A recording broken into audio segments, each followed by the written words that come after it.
Jamal Crawford, formerly of the Bulls, just like Tom Thibodeau, are now both on the Timberwolves. He signed a 2-year, $9 million contract. Are the Timberwolves now a playoff team? They are.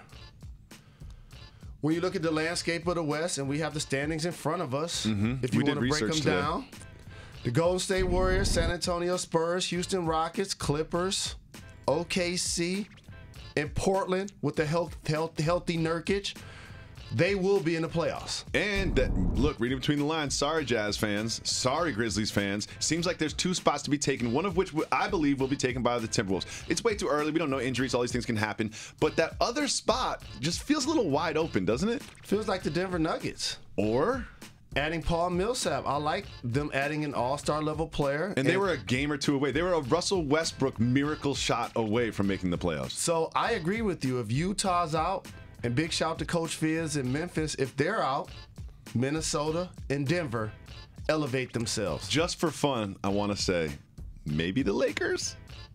I thought you were going to say maybe the Pelicans. Maybe the Lakers? They do have Anthony Davis and Boogie. I just believe that whatever LeVar Ball says is going to happen ends up happening. I just see it that way. So who knows? You can't count them out.